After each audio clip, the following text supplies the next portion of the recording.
1917 में एक वक्फ validation act बोल के अंग्रेज़ों के ज़माने में हुआ, लेकिन वो जो वक्फ के क़वानीन हुए वो जुरिस्डिक्शन महाराष्ट्र, उत्तर प्रदेश, इस किस्म की रियासतों में, सूबों में क़वानीन पास किए गए थे। वो जो क़वानीन थे उस क़वानीन से अख़ज़ करते हुए 1950 पर 4 में सारे हिंदुस्तान के जुरिस्डिक्शन के लिए ऑल ओवर इंडिया, तो एक पार्लियामेंट ने 1954 में वक्फ एक्ट पास किया गया। ये वक्फ एक्ट में 1990 पर 5 में एक कॉम्प्रहेंसिव एक्ट बनाया गया। फिर 1986 के अंदर ये क़ानून बनाया गया। उस मुसव्विदे को पार्लियामेंट में पास होने के बावजूद प्रेसिडेंट की तरफ से असेंट नहीं दिया गया, उसकी मुखालिफत की गई, उसे गेज़ेट नोटिफिकेशन किया नहीं गया।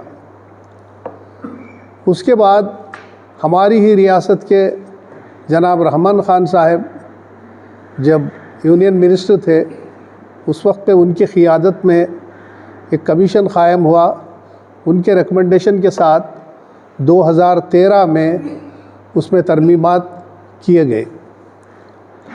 अब ये जो क़ानून है, ये वक्फ का जो सिलसिला है, आप सल्लल्लाहु अलैहि वसल्लम की ज़िंदगी से ही, उनकी ज़िंदगी में ये वक्फ की शुरुआत हुई।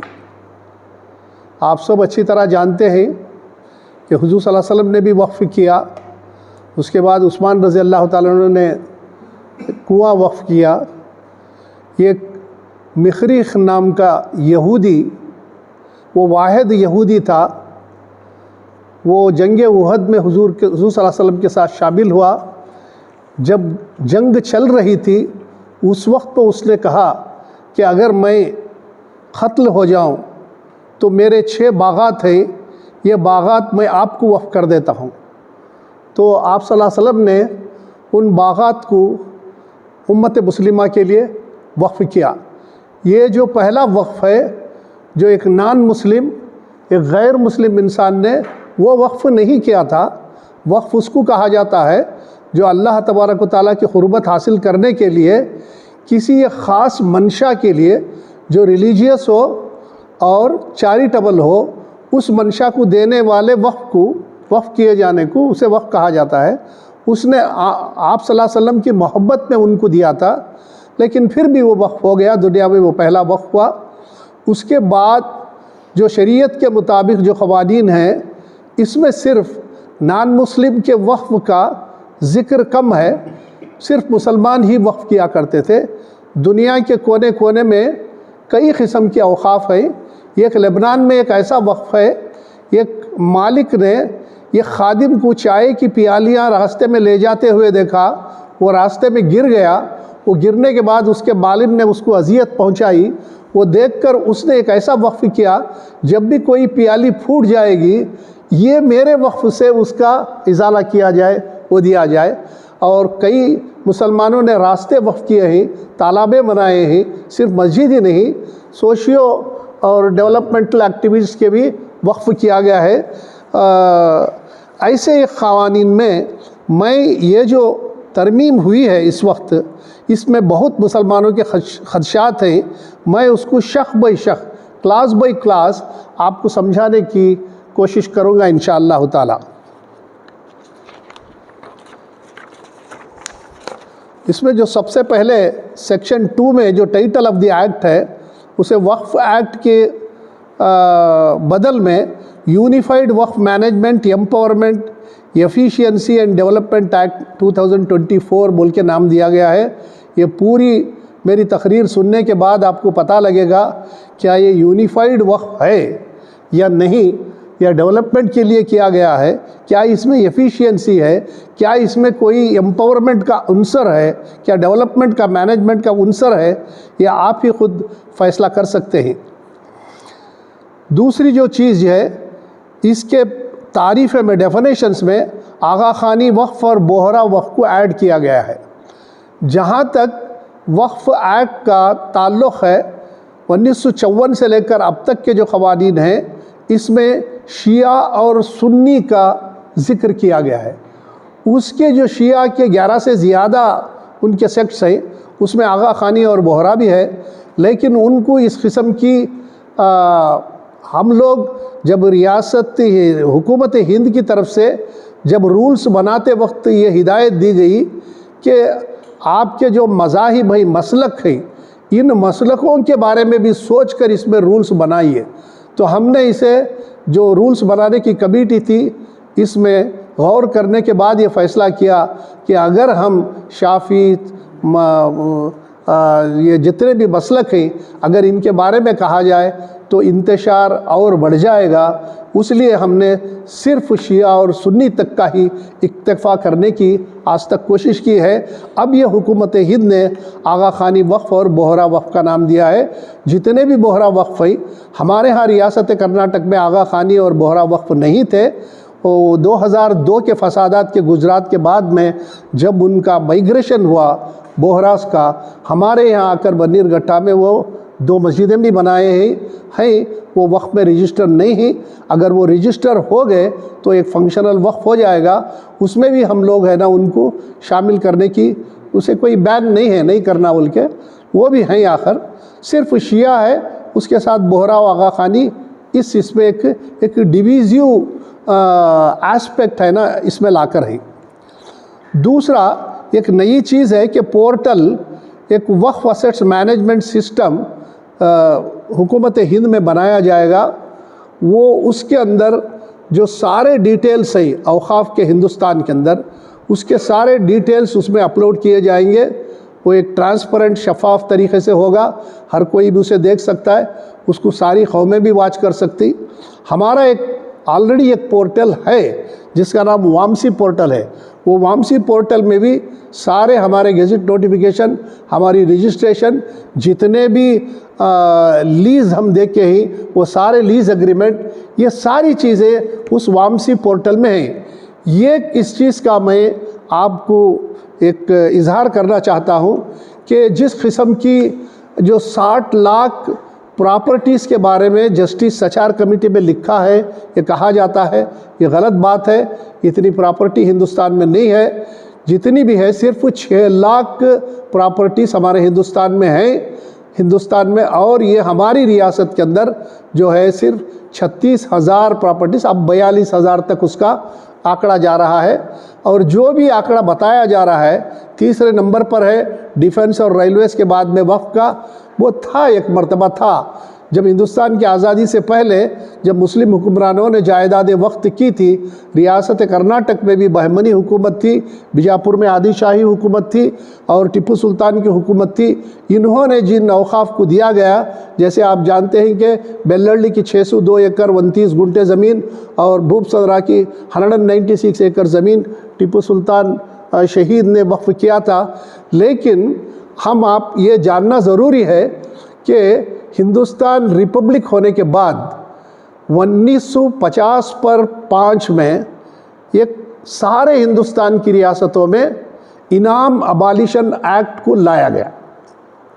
जब इनाम और जागीरों को सारों को कैंसल कर दिया गया और उसमें जो ज़मीनात पे काबिज़ थे, जो ज़मीन पे कब्ज़ा करके वो उसकी काश्त हासिल करते थे, इन लोगों को दिया गया कि वो इनामदार को चाहिए कि वो एप्लीकेशन डालें इनाम डिप्टी कमिश्नर के पास और वो उसके जितना उनके कब्ज़े में है उसका रीग्रांट करवा लें।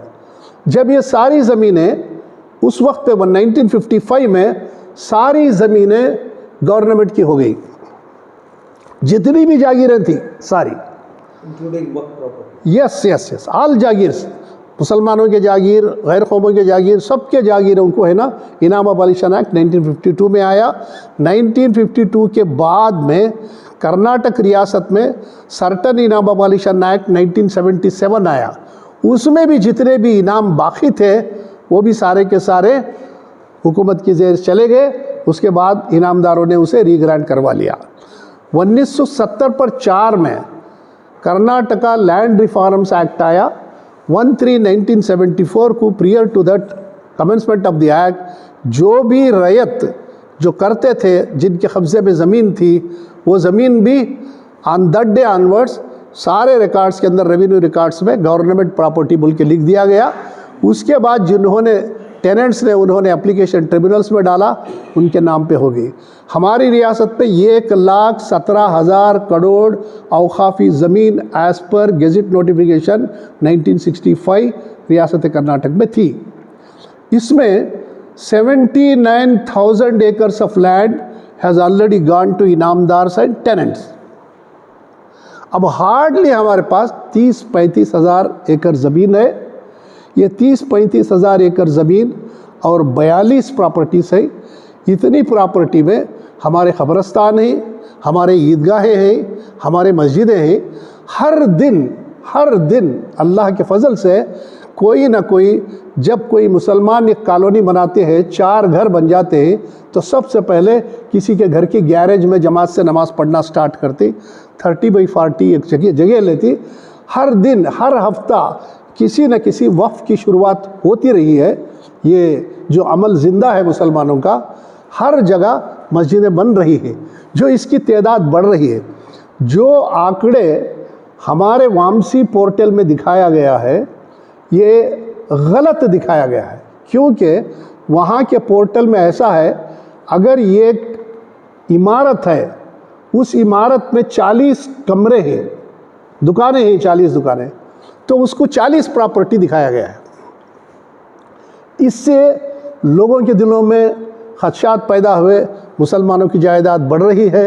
ये दिल्ली में, लखनऊ में, कई जगह कॉन्फ्रेंसेस में मैं कम से कम 4-5 साल से ये कोशिश कर रहा हूँ कि ये पोर्टल में तरमीमी की जाए। सिर्फ अगर एक प्रॉपर्टी है तो एक प्रॉपर्टी बताया जाए, लेकिन ये चीज़ नहीं हुई, पोर्टल को चेंज नहीं किया गया। इससे लोगों में बदगुमानियाँ पैदा हुई कि मुसलमानों की जायदादें वो ही सारे हिंदुस्तान को ये जाते जाते हड़प लेंगे बोल के।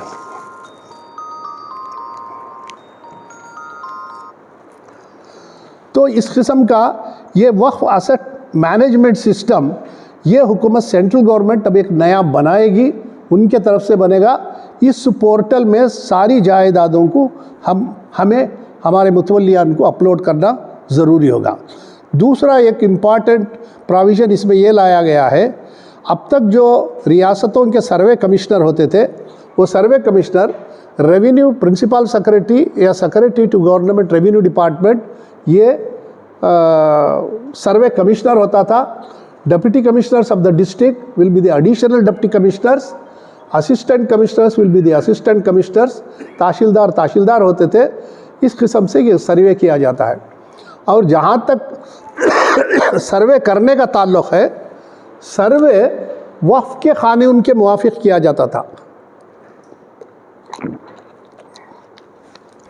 अब ये कानून में एक बहुत बड़ी अमेंडमेंट ये किया गया है कि survey will be done as per the land revenue act. जो प्रोविज़न है कर्नाटका लैंड रेवेन्यू एक्ट में, एक चैप्टर है सर्वे एंड सेटलमेंट।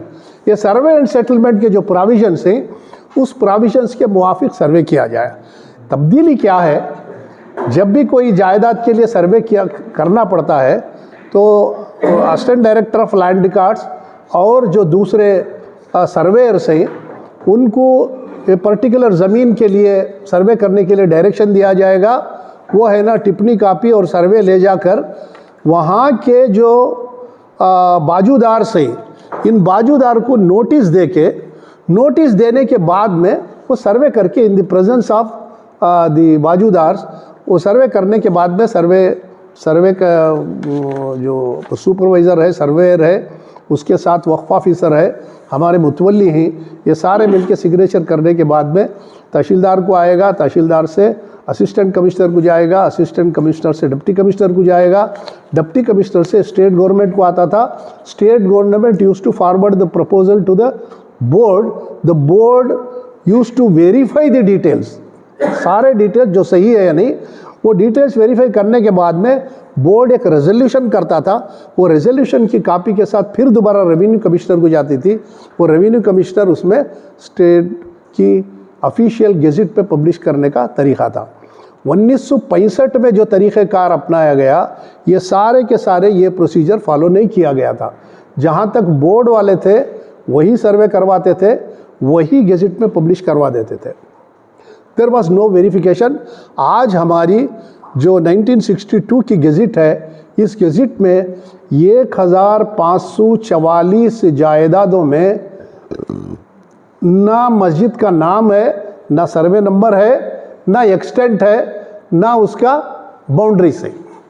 एक बहुत गलतियों से हमारी जो 1965 की गेजेट है, हिंदुस्तान में जब सेकेंड सर्वे को ऑर्डर किया गया तो रियासत कर्नाटक ही एक रियासत है।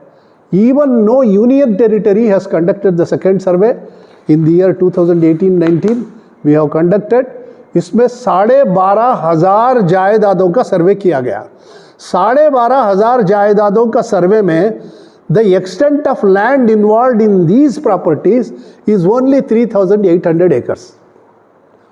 ये हमारा वक्फ जो भाई कर्नाटक रियासत का वक्फ है, हमारे वेबसाइट के अंदर 1965 के गेजेट, 2018 के सारे gazette, total gazette and registration documents have been uploaded in Waqf board. एक वाहिद इदारा है सारे हिंदुस्तान में, हिंदुस्तान की किसी कौम ने अपनी कम्युनिटी प्रॉपर्टीज़ को अपलोड नहीं किया है। हमने शफाफ तरीके से हमारे इसमें, आप कहीं भी जाइए अपने मोबाइल के अंदर वक्फ प्रॉपर्टी आप देख सकते हैं।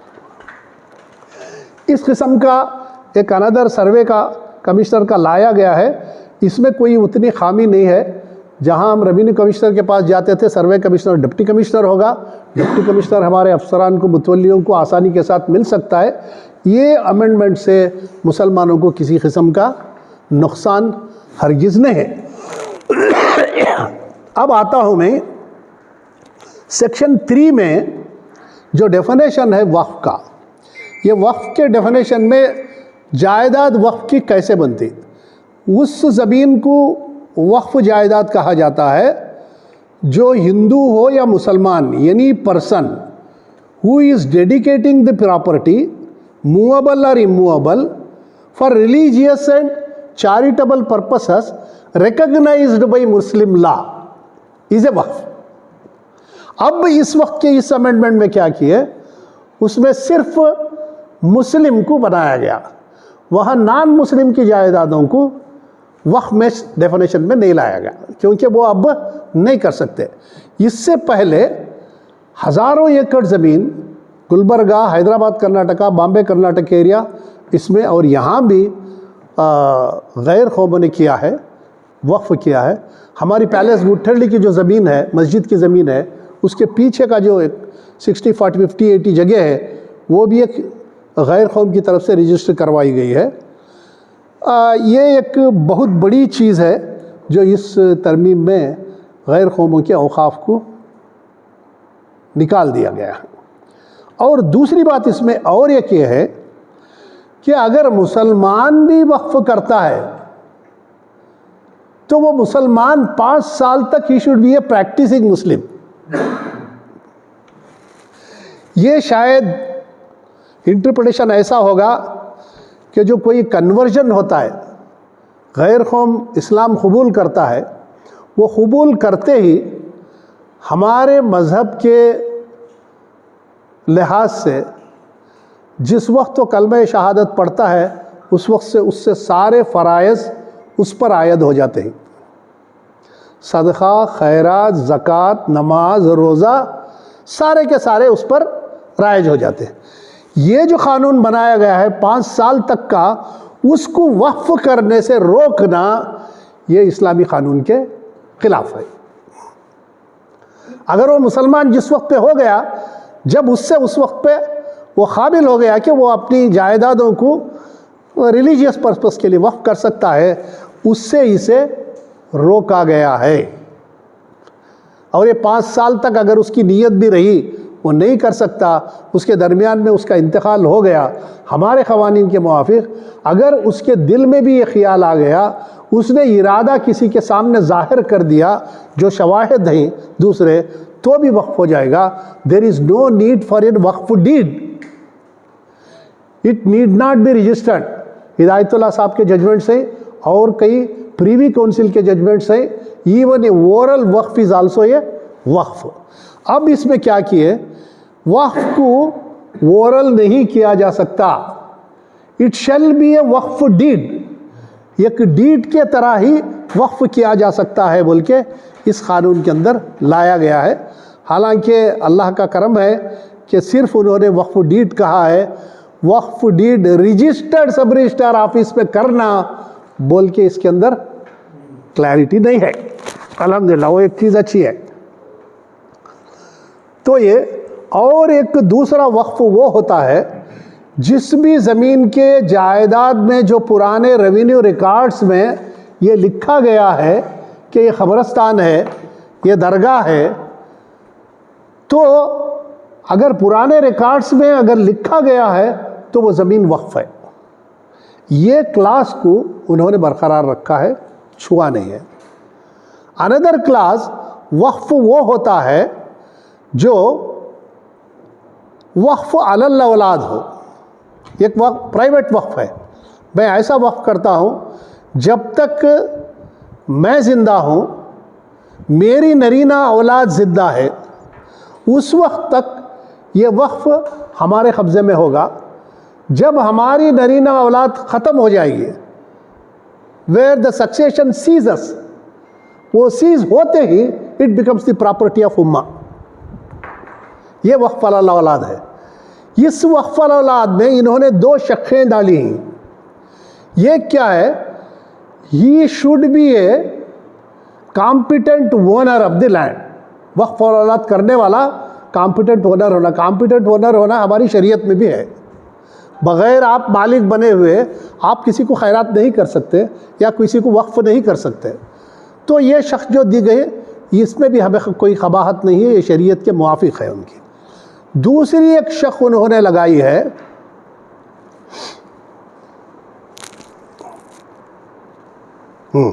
मालिक होना ज़रूरी है। दूसरी एक वक्फ अलल औलाद में एक शक ऐसी बनाई कि वहाँ जो उस ख़ानदान की औरतें हैं, उन औरतों को जो विरासत में हिस्सा मिलने वाला है, वो हिस्से में उनका नुकसान नहीं होना। इस किस्म से वो वक्फ अलल कर सकती। अगर उनके हिस्से की हक तलफी अगर हो रही है तो नहीं करना, ये इस्लाम भी इजाज़त नहीं देता, ये भी हमारी शरीयत के मुआफ़िक़ ही है। वो गैर ज़रूरी दिखलाया गया है बस, वो ठीक है, वो भी ऐसा नहीं। अनदर इम्पॉर्टेंट क्लास उसमें क्या है, वक्फ यूज़र। इस क्लास को वोमिट कर दिया गया है डेफिनेशन से। वक्फ यूज़र इसे कहा जाता है कि अरसे दराज से, from time immemorial, the property is being used for religious and charitable purpose is a waqf. ज़माने दराज से लिखा है। अब पुराने ज़माने में ऐसा था, गैर कौमों के भी लोग भी बड़े ज़मींदार थे, ये मुसलमानों के लिए ये जायदाद आप ले लीजिए, वो कुर्बाक के लिए, ये गौड़ास के लिए, इसको लिए, ऐसा करके दे के ही ज़मीनात। और थोड़े ऐसे ज़मीनात थे जो दूसरों के प्राइवेट ज़मीनें और गवर्नमेंट के ज़मीनात को मुसलमानों ने मजहबी पर्पसेस के लिए कब्ज़ा करके वो इस्तेमाल कर रहे हैं। जब वो ज़माने दराज से इस्तेमाल किया जाता है तो इट बिकम्स ए वक्फ। अगर मजहबी मकासद के लिए इस्तेमाल किया जाता है तो वो वक्फ बन जाता है। इसमें ये क्लास को उन्होंने ओमिट कर दिया। ये कोई मुसलमानों पे ही कोई एहसान नहीं था। एज पर लिमिटेशन एक्ट 1963 के क्लास सेक्शन 27 एंड 30 के मुआफिक any person, any citizen of India occupying somebody's land with his intimation, वो कोई उसको लिटिगेशन नहीं है। अगर वो कोई प्राइवेट प्रॉपर्टी है इनकी, अगर 10 साल तक इसका कब्ज़ा है तो ये प्रॉपर्टी वक्फ यूज़र बोल के हर किसी यूज़ करने वाले को वो प्रॉपर्टी सिविल कोर्ट में मिल जाएगी। अगर वो हुकूमत की प्रॉपर्टी है, if it is a government land, the possession shall be uninterrupted up to 30 years. ये क़ानून आज भी जारी है, सारे हिंदुस्तानियों के लिए जारी है। ये वक्फ यूज़र ही है, वो भी वक्फ। ये वक्फ के लिए इन्होंने यहाँ से निकाल दिया।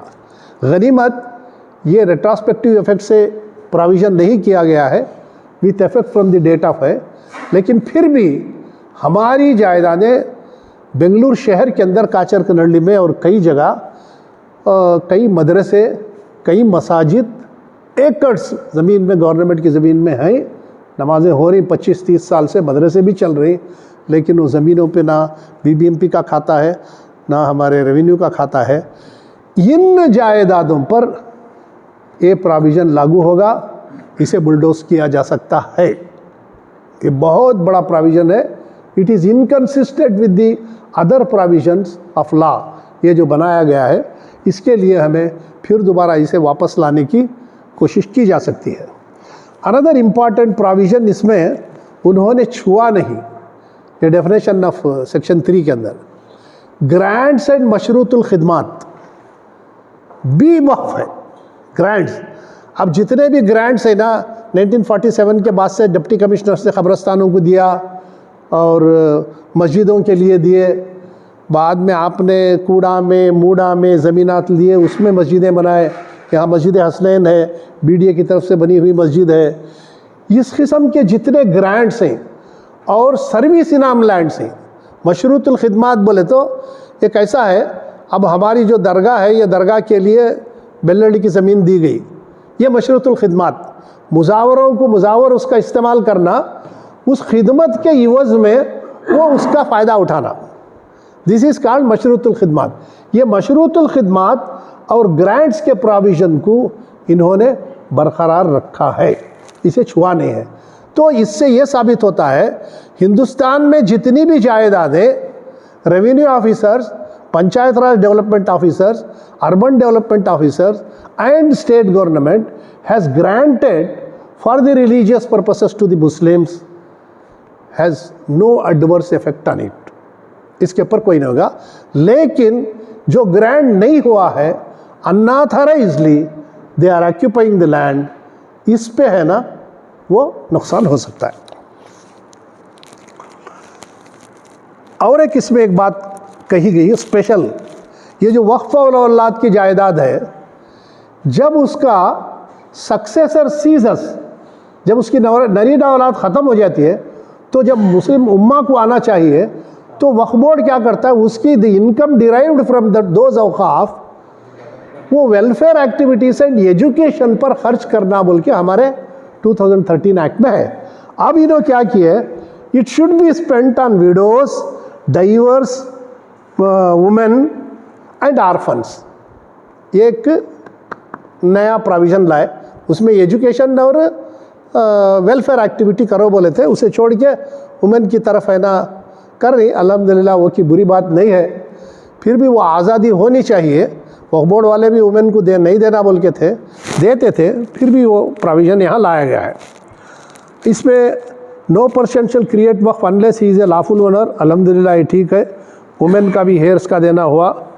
इसमें एक नया every waqf registered under sap prior to commencement of the Waqf amendment act shall file a details of the waqf property in the waqf assessment, इसमें डालना है। जो मुतवल्ली ये क़ानून जारी होने के दिन से 6 महीने के अंदर तक अपनी जायदादों के डिटेल्स को अपलोड नहीं करेगा, उस मुतवल्ली को 6 महीने की सज़ा, minimum 20,000 rupees fine, maximum 1 lakh रुपये फ़ाइन तक का उसको क्रिमिनलाइज किया जा सकता है।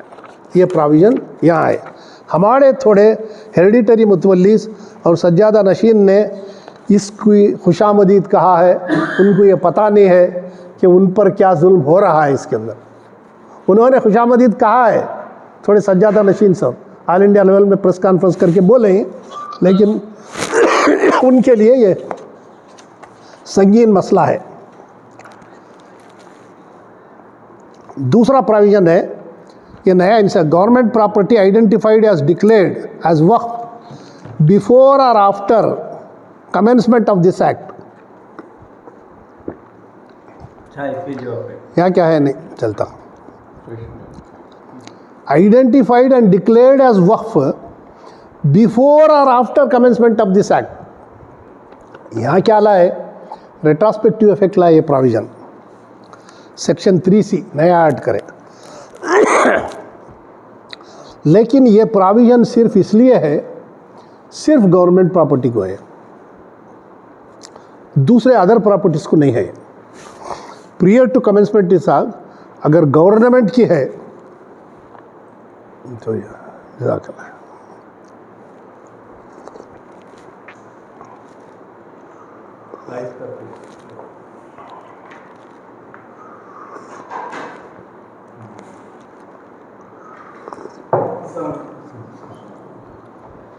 ये जो सारे गवर्नमेंट ग्रांटेड लैंड्स हैं प्रियर टू कमेंसमेंट है, जब से बोर्ड, अब हमारा बोर्ड है ना 1962 में रियासत कर्नाटक में इस्टाब्लिश हुआ, 62 से लेकर अब तक जितने भी गवर्नमेंट प्रॉपर्टीज़ वक्फ पे लाए गए हैं, ये सारे प्रॉपर्टीज़ को डिप्टी कमिश्नर को देना चाहिए। Deputy commissioner will make an inquiry and decide whether it is a government property और वक्फ। वो whether it is a waqf बोल के वो करने का पावर्स उसको नहीं है, whether it is a government property और नॉट बोल के वो डिसाइड करता है। वो डिसाइड करने के बाद में ही has to make corrections in the records, revenue records, and then report it to the government. Government will again give the directions to the board to make corrections in your register of awqaf and other जितने भी documents में उसमें आप change करने के लिए बोल को एक बहुत ही ड्रकानियन टाइप ऑफ ये कानून है। रियासत कर्नाटक में 1980 पर 7 जब बसुलिंगप्पा जी रेवेन्यू मिनिस्टर थे, उस वक्त में सबसे पहला रेगुलराइजेशन आया कानून, regularisation of encroachment on government lands. उस वक्त से आज तक several lakhs acres of government land has been occupied by the people, Karnataka people, not Muslims. उसमें आपका हिस्सा कहीं तो है, शायद 1% हुआ होगा। 99% लाखों एकड़ ज़मीन कर्नाटक के अंदर रेगुलराइजेशन ऑफ एनक्रोचमेंट होकर है। लेकिन ये क़ानून के मुआफ़िक आपको सारी जायदादें they have told this they are not deemed to be the waqf property from this day. ये क़ानून जिस दिन जारी होता है उस दिन से they are not deemed to be the waqf properties, जितने भी गवर्नमेंट के। उस वक्त पे हम है ना भाई, जो इससे पहले बताया सेक्शन 3 के अंदर जो ग्रांट्स एंड मशरूतुल खिदमात का प्रोविज़न इंटैक्ट रखा गया है, ये प्रोविजंस के साथ हम सबको डिप्टी कमिश्नर से ये this is A grant given for religious purpose, कब्रस्तान के लिए दिया गया है, मस्जिद के लिए दिया गया है, ईदगाह के लिए दिया गया है। Under this provision we are entitle for this particular land बोल के हम सबको चाहिए ये अवेयरनेस क्रिएट करना, सारे खरिए में जाकर वो उसमें है ना वो सारे क्लेम कर सकती। दूसरा, अब तक जबते भी सर्वे फाइल्स रेवेन्यू कमिश्नर के पास पेंडिंग है, वो सारे के सारे डिप्टी कमिश्नर्स को ट्रांसफ़र करो बोल के इस किस्म के ट्रांसफ़र करने के फाइल्स रियासत कर्नाटक में नहीं है। दूसरा प्रोविज़न ये है, पहले जो गेजेट पब्लिश की जाती थी वक्फ की, ये separate list of awqaf of Shia, ये separate list of awqaf of Sunni shall be publish बोल के प्रोविज़न है। हमने सेकेंड सर्वे में ऐसा किया, कम तादाद में शिया की जायदादें थी तो सबसे पहले हमने शिया वक्फ का ही डाल दिया, उसके बाद में सुन्नी वक्फ ऐसा डाल के हम पब्लिश करें। आप देख सकते हैं गेजेट नोटिफिकेशन। इनका क्या कहना है, आगा खानी के लिए एक सेपरेट लिस्ट बनाई जाए, दाऊदी बोहरा के लिए एक सेपरेट लिस्ट बनाई जाए। ये सवाल उतना संगीन हमारे यहाँ नहीं है रियासत के अंदर। तीसरा, सेक्शन 5 में the state government shall upload notified awqaf within 15 days publication. ये प्रोविज़न क्या है, जब स्टेट गवर्नमेंट गेजेट में पब्लिश करती है तो स्टेट गवर्नमेंट की ये जिम्मेदारी है कि 15 दिन के अंदर वो गेजेट नोटिफिकेशंस को वहाँ का जो अपलोड करने का जो ये बनाया गया है असेसमेंट मैनेजमेंट सिस्टम, उसमें अपलोड करने की जिम्मेदारी ये है। इसके बाद जब भी गेजेट हो जाती है तो हमारे लोग रेवेन्यू रिकॉर्ड्स और पंचायत रिकॉर्ड्स और अर्बन डेवलपमेंट म्यूनसिपालिटीज़ कॉरपोरेशंस में टाइटल खाता बनाने का प्रोसीजर होता है। खाता कई प्रॉपर्टीज़ का पहले ही बन जाता है।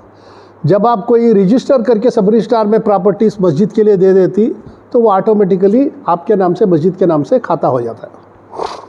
जैसे वहब यूज़र की प्रॉपर्टी है, ज़माने दराज से आप करते थे, आपका टाइटल रेवेन्यू रिकॉर्ड्स में नहीं है, जब गेजेट बन जाती है तो on the basis of gazette notification the revenue authorities were required to approve the mutation and give the title to the revenue record. ये प्रोसीजर था। उसमें लैंड रेवेन्यू एक्ट के सेक्शन 128, 129 के मुआफिक the revenue the competent authorities who can approve the they should give a 90 days notice which should be published in 2 newspapers। एक उसमें local Kannada का होना, एक अंग्रेज़ी या उर्दू का डाल के 90 दिन तक आप उनको ऑब्जेक्शंस कॉल करने के बाद में if no objections have been received then only the revenue authorities can effect the khata of waqf properties का। ये है ना, there is inconsistence with the prevalent laws of revenue administration. वो जो रेवेन्यू के मुआफिक करने का है, इसकी खिलाफ वर्जी होती है। इसे हम शदीद तरीक़े से इसकी मुखालिफत करना ज़रूर है। इसमें जो खाता होने का है उसमें there will be a inordinate delay तो होता है। डिले के बाद unnecessary objections will be filed. वो ऑब्जेक्शंस दे आर अननेसेसरी बोल के डिक्लेयर करके डिस्पोज करके खाता करने वाले वसी जहन वाले अफसरान भी ज़रूरी होती। तंग जहन वाले लोग इसी को बहाना बनाकर हमारे प्रॉपर्टीज़ का खाता होने का सिलसिला बरसों तक चलता रहेगा। जब आपकी प्रॉपर्टी का खाता नहीं होगा, when your not title is not clear, other जितने भी आपके फ़वायद आपके मिलने के ही ज़मीन के, वो सारे के सारे मिलने में तकलीफ़ होगी, रुकावटें ज़रूर होगी। सेक्शन 6 में ये किया गया है कि जब एक गेजेट नोटिफिकेशन हो जाती है, अपलोड हो जाती है, तो किसी को अगर उस पर एतराज़ है, इसमें मेरी हक तलफी होकर है, तो एग्जिस्टिंग प्रोविज़न में 1 साल के अरसे में उस गेजेट नोटिफिकेशन को वो वक्फ ट्रिब्यूनल में चैलेंज कर सकता है। This is the existing provision. Now in this amendment they have extended to 2 years। एक साल की जगह से 2 साल का कर दिए, और उसके बाद जो अपील जाने का है उसे that order of the tribunal is final बोल के था, वो फाइनलिटी को भी कट कर दिया। सो उनका मकसद यह है, इवन आफ्टर डिक्लेयरिंग, इतनी तकलीफ़ें उठाने के बाद में भी जब एक गेजेट बन जाती है हमारी, बनने के बाद भी खाता होने में और ये गेजेट को बरकरार रखने में एक तकलीफ़ों का पहाड़, जैसे 7 दरिया पार करना, 7 पहाड़ पार करना, इस किस्म का मामला यहाँ लाके रखा गया है। अनदर सेक्शन 9 में एक वक्फ काउंसिल गवर्नमेंट ऑफ इंडिया में है, ये 2013 के प्रोविज़न में भी है। उसका मकसद ये है कि हिंदुस्तान के सारी रियासतों और यूनियन टेरिटरीज़ में जो वक़ाफ़ की जो कार्रवाई हो रही है, परफॉर्मेंस को वो रिव्यू करना, they can give direction to the waqf boards, वो क़ानून के माफिक काम करने के लिए देने का उनको हक़ है। उसमें जो भी मेम्बरान थे, इस वक्त उसको कम कर दिया गया है। उसमें 2 अफराद को वुमेन होना ज़रूरी और 2 अफराद को नॉन मुस्लिम्स को वहाँ इंक्लूड किया गया है। उसका चेयरमैन वक्फ मिनिस्टर होता है। अब वक्फ मिनिस्टर भी नॉन मुस्लिम ही है। ये उसके बाद सेक्शन 14 के मुआफिक जो स्टेट का बोर्ड है, स्टेट के रियासती बोर्ड जो है, वो रियासती बोर्ड के 11 मेंबरान होंगे। उसमें एक चेयरपर्सन होगा। पहले प्रोविज़न में क्या था, 2 MP होंगे, 2 MLAs होंगे, 2 लीगल मेंबर्स होंगे, और वो जो भी होंगे वो सारे के सारे मुसलमान होंगे। This was the existing provision. अब इसमें क्या किया गया है, 1 MP from the state, he need not B A Muslim alone, वो 1 MP को कर दिया गया, 1 MLA को कर दिया गया। पहले 2 थे, 1 को कर दिया गया। और उसमें एक मुतवल्ली का भाई नॉन ट्रांसफरेबल वोट इलेक्शन के साथ मुतवल्ली को चुना जाता था सारी रियासत में, जानते हैं ना आप। इसमें इलेक्शन को ही निकाल दिया गया, ये तरमीम। There will be no election of mutawalli, all the members of the board will be nominated by the state government, no question of election. सिर्फ 1 मुतवल्ली होगा, जी ऐसा मुतवल्ली जिसकी इदारे से 1 लाख रुपये सालाना इनकम आती हो, सिर्फ ऐसा मुतवल्ली को दिया जा सकता है। पहले 2 रिलीजियस मेंबर्स थे, एक शिया डालते थे, एक सुन्नी को डालते थे, अब 1 कर दिया। अब 1 करने के बाद में अब ये शिया को बनाना या सुन्नी को बनाना, ये झगड़ा स्टार्ट हुआ उधर से। दूसरों को जमा रहे हैं, और दूसरों को जमा रहे हैं। आ रहा बता दो। 2 or more elected members from the municipality or panchayat, ये अल्फाज पे गौर करना चाहिए। 2 or more elected members from the municipality or panchayat, सिर्फ ऐसे मेंबरान जो म्यूनिसिपालिटी से हो और पंचायत से हो। इसमें कारपोरेशन के नहीं आए, इसमें ताल्लुक पंचायत के मेंबरान नहीं आए, म्यूनिसिपालिटी आई और पंचायत आए। पंचायत और इनका मकसद ऐसा है, बोर्ड में ऐसे लोग होना चाहिए जो जिनमें उतना शऊर भी ना हो कि वो हिस्सास मामलों को समझकर फैसला कर सके, ये इनका मकसद है। 2 persons of experience business management social finance, ये 2 को नॉमिनेट करती। 1 officer of state government not below the rank of joint secretary, existing provision में डिप्टी सेक्रेटरी था, जो मेंबर ऑफ द बोर्ड था, एक ऑफिशियल मेंबर, उसको जॉइंट सेक्रेटरी था। अब दोनों जगह भी जॉइंट सेक्रेटरी लेवल के अफसरान को रख दिया गया है। इसमें सबसे बड़ी बात क्या है, आज तक के 1917 से लेकर 2013 तक के वफ़ के क़वानीन में मुस्लिम CEO था। Express provision was there for a Muslim CEO, now there is no Muslim CEO। Municipality and panchayat members के बारे में कुछ बोला, हाँ, specific reference they should be Muslims और एनीबॉडी, ये पूरे में मुस्लिम्स बोल के पंचायत को डाली।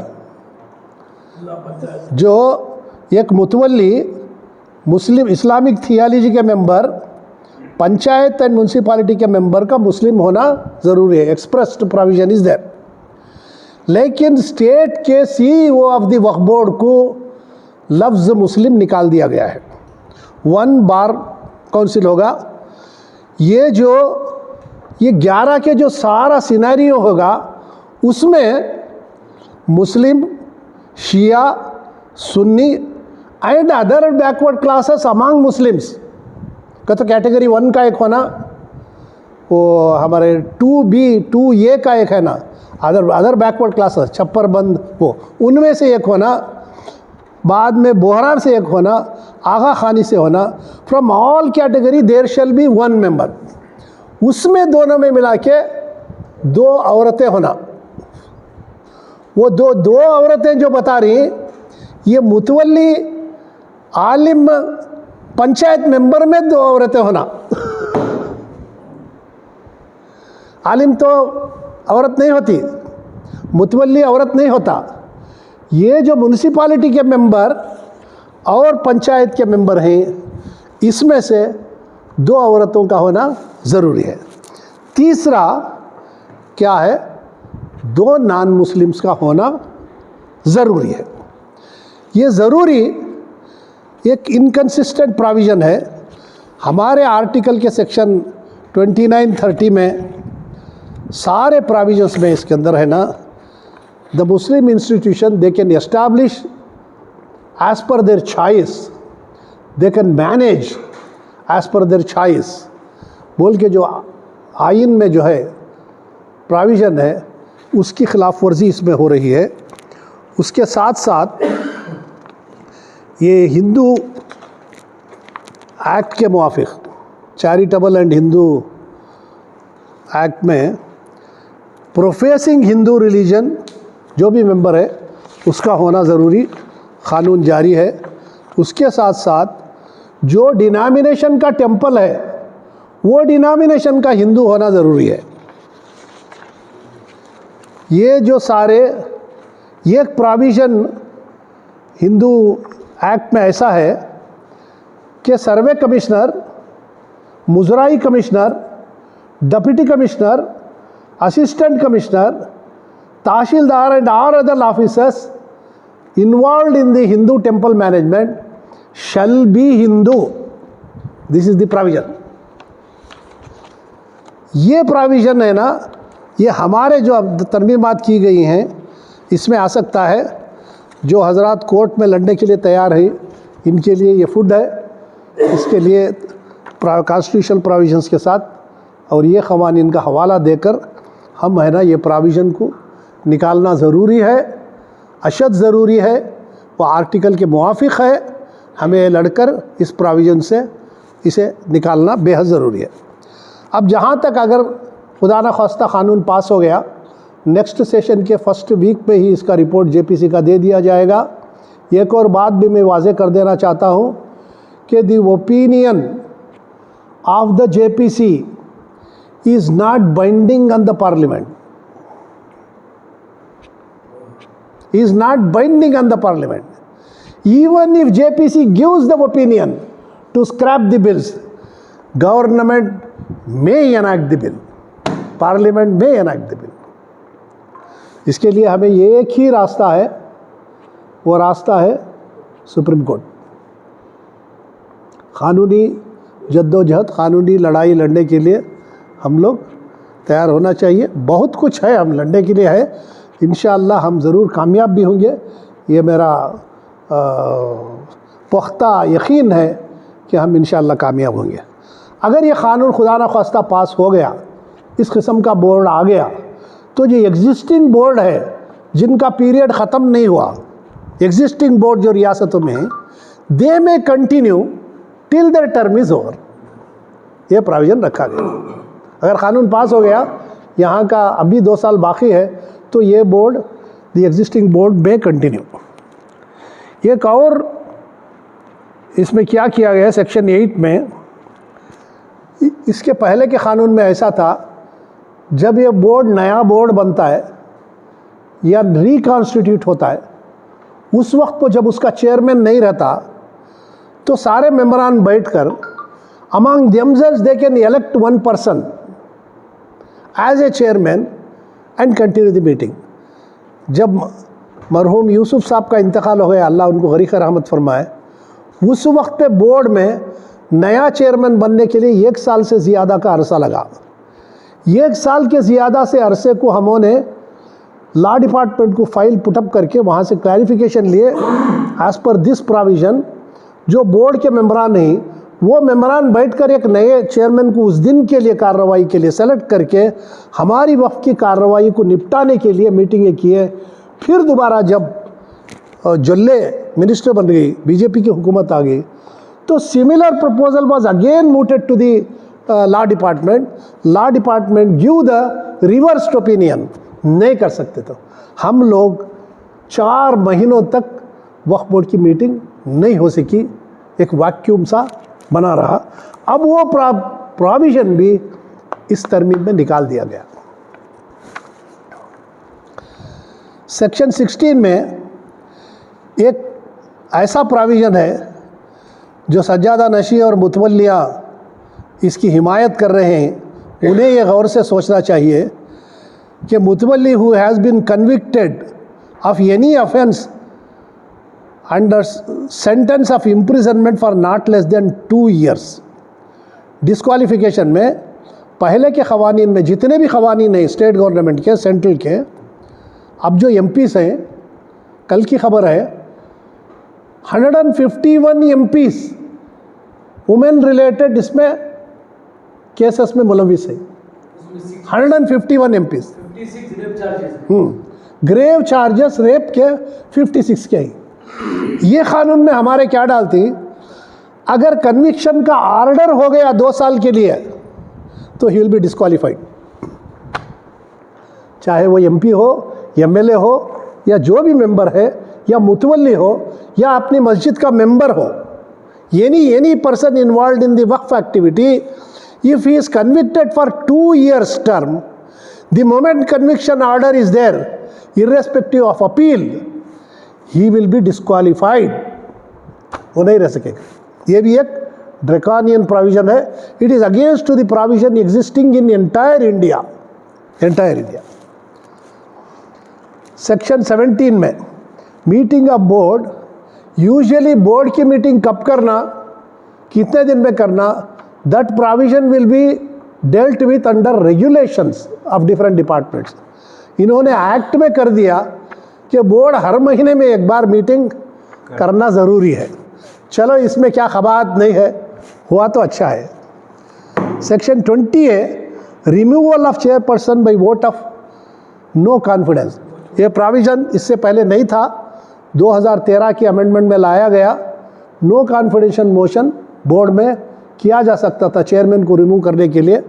1/3 मेंबर ऑफ द जाके एप्लीकेशन देने के बाद प्रिंसिपल सेक्रेटरी बैठ के उसको रिमूव करते थे पॉइंट में। वो प्रोविज़न है ना, इसमें निकाल दिया गया। जैसे इलेक्शन गया, ये नो कॉन्फिडेंस मोशन भी गया। ये full time chief secretary officer of the board below the rank of joint secretary का। इससे पहले भी मैं बताया, यहाँ लफ्ज़ मुस्लिम अखज़ कर दिया गया है, मुस्लिम नहीं है। इसके लिए हमें फिर से एक अनथक जंग ही लड़नी चाहिए, इसे फिर से हासिल करने के लिए ज़रूरी है। सेक्शन 32(2)E एक एक्सप्लेनेशन था, सुन्नी वक्फ मेंबरान जो ही, अगर सुन्नी का मसला है जायदाद का, तो उसको हल करने के लिए सुन्नी मेंबरान का बोर्ड में होना ज़रूरी है। अगर शिया वक्फ का मसला है तो शिया मेंबर का होना ज़रूरी है बोल के एक प्रोविज़न था, वो प्रोविज़न को भी वोमिट कर दिया गया है। तो anybody can decide what ever the matter.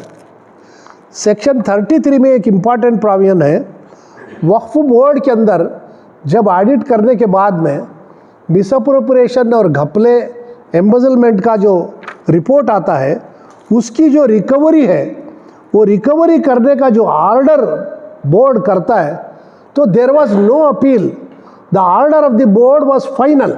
Existing provision में था।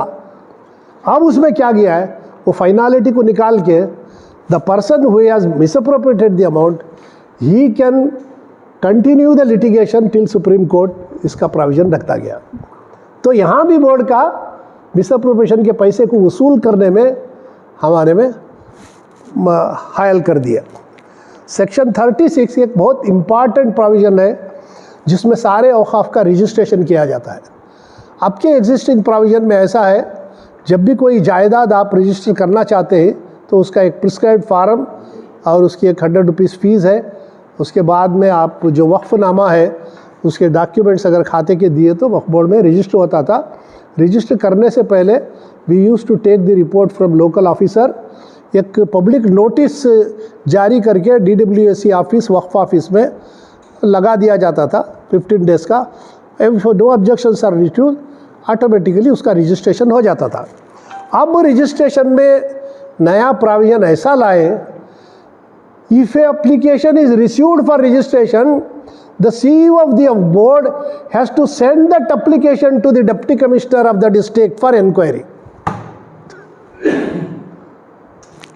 डीसी उसका इंक्वायरी करने के बाद में इसमें कोई गवर्नमेंट लैंड शामिल नहीं है, इसको आप कर सकते हैं बोल के डिप्टी कमिश्नर का रिपोर्ट देना जरूरी हो गया. Words the board through the portal of data.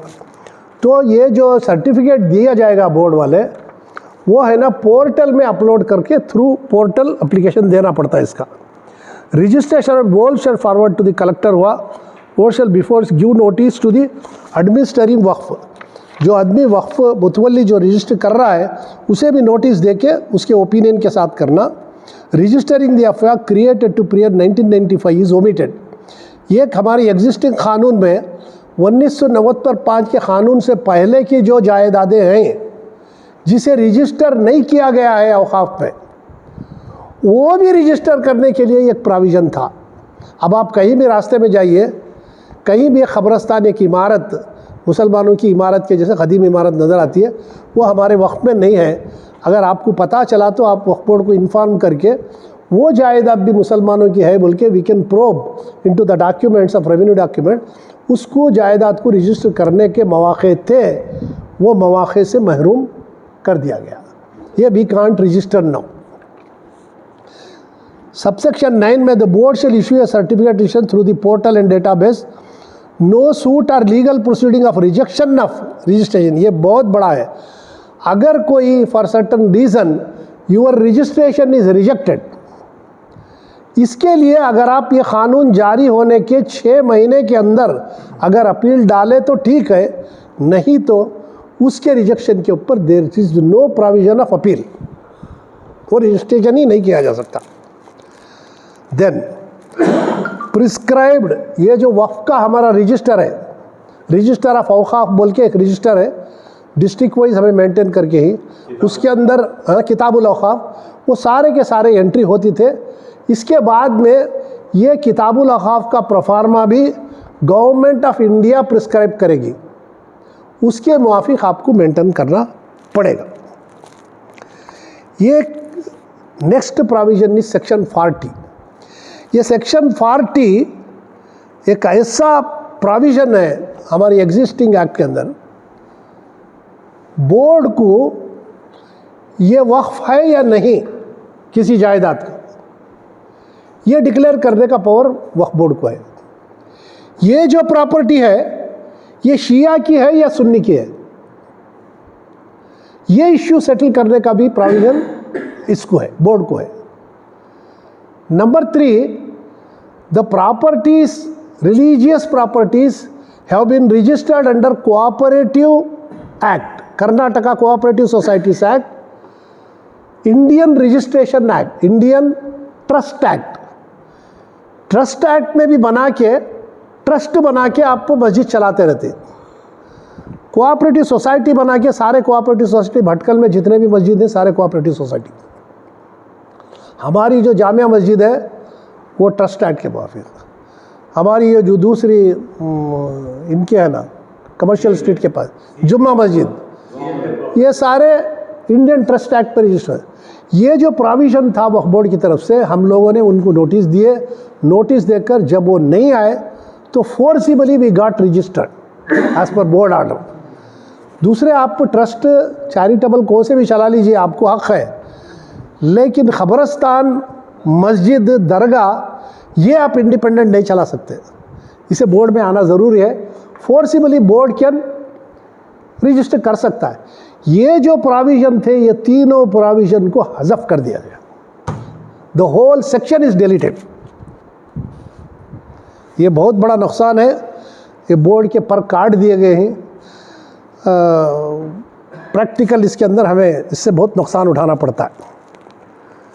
Then submission of accounts, हर मुतवल्ली को ये मैंडेटरी है कि सेक्शन 46 के अंदर फार्म 90 है, जितने भी आप पैसा वसूल किए, जिस किस्म के अखराजात किए, ये है ना एक्सपेंडिचर एंड रिसीट का एक स्टेटमेंट बना के वो in the month of July देना बोल के पहले के प्रोविजंस में था।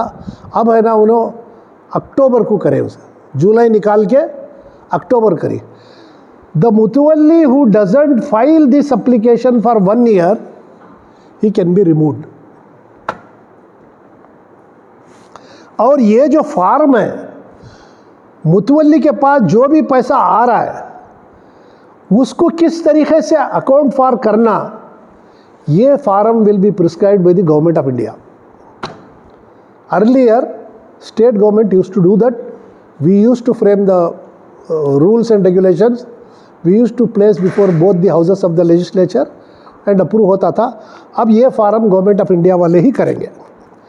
इसके बाद सेक्शन 47 में पहले 50,000 से इनकम से कम आने वाली औकाफी इदारे, उसको ऑडिट की ज़रूरत नहीं थी 50,000 से कम वाले को। अब उसको क्या किए, 1 लाख से ज़्यादा के जो इदारे हैं तो उसको करना ज़रूरी है बोलते, इसमें क्या खबात नहीं है। अब 1 लाख रुपए से क्या कोई इदारा चल नहीं सकता, सालाना इनकम से कर सकते।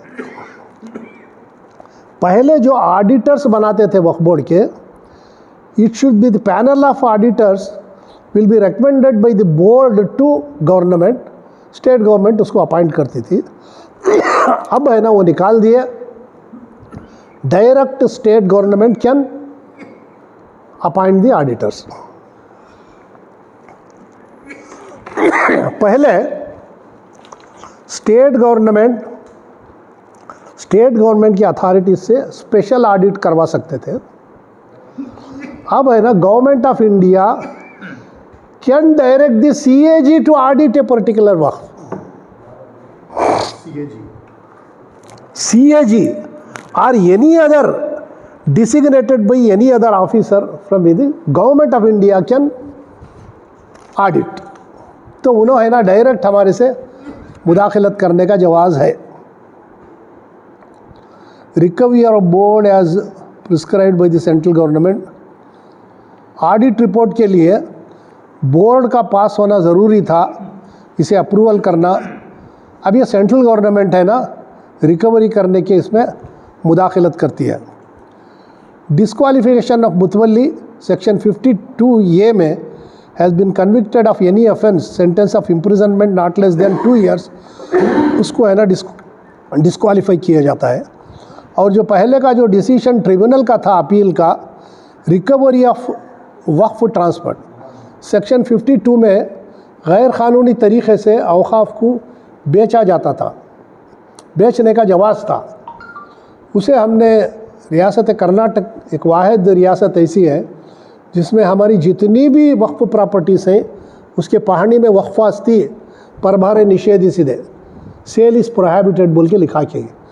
उसके बाद हमारे तीनों रियासत के 3 डिपार्टमेंट में हमारी वक्फ जायदादें, एक रेवेन्यू डिपार्टमेंट में आती सारी जायदादें जो सर्वे नंबर से, दूसरी अर्बन डेवलपमेंट डिपार्टमेंट में आती जो म्यूनसिपालिटीज़ एंड कॉरपोरेशंस के एरिया में ही ज़्यादातर हमारे इसमें अर्बन डेवलपमेंट, तीसरे रूरल डेवलपमेंट के अंदर है जो ग्राम थाना के अंदर विलेजेस के अंदर हैं, वो सारी जायदादें। ये तीनों डिपार्टमेंट से एक नोटिफिकेशन करवा के तीनों डिपार्टमेंट का एक सॉफ्टवेयर है, Bhoomi software, e Swathu software, e Aasthi software. These softwares are synchronized with the Kaveri software of registration department. इसमें हम वो सॉफ्टवेयर में डाल के वो कावेरी सॉफ्टवेयर को सिंक्रोनाइज किया ना, nobody can sell our property in the sub registrar office. ये काम सिर्फ रियासत में हुआ है और कहीं नहीं हुआ। और रियासत कर्नाटक की सरकारी ज़मीनात को भी इस किस्म का तहफ़्फ़ुज़ फराहम किया गया है, हमारी औक़ाफ़ को भी तहफ़्फ़ुज़ किया गया है, पूरे अभी तक नहीं हुए।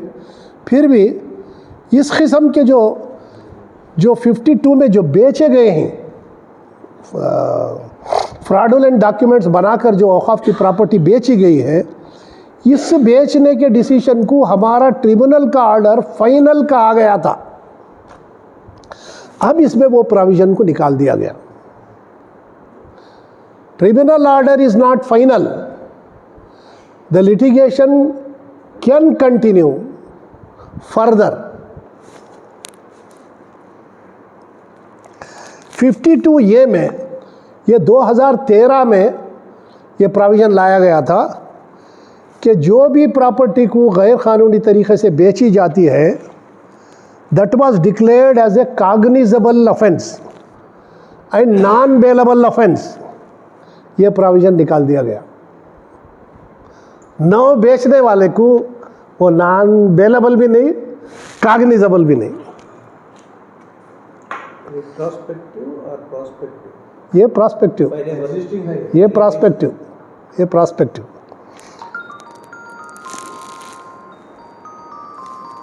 दूसरा, जो पनिशमेंट दिया जाता था वक्फ की प्रॉपर्टी बेचने वाले को, that was a rigorous punishment. Now that word rigorous punishment has been removed.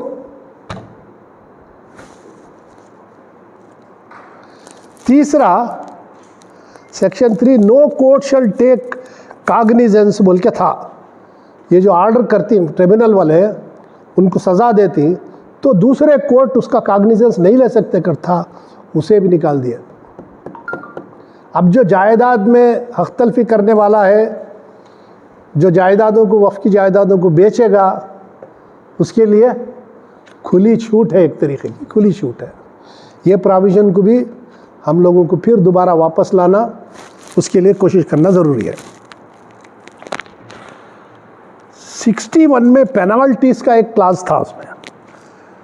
If ये मुतवल्ली ट्रिब्यूनल का ऑर्डर होने के बाद भी if he fails to deliver the possession, he should be removed from the mutawalliship बोल के प्रोविज़न था, वो प्रोविज़न भी निकाल दिया उसको।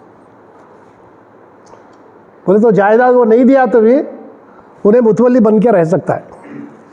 If he fails to carry out the direction of the board, उसे रिमूव करने का था। Now they have said if he fails to carry out the direction of the deputy commissioner कर को डाले इसमें। बोर्ड की बात अगर नहीं माना मुतवल्ली तो भी उसको आप नहीं निकाल सकते।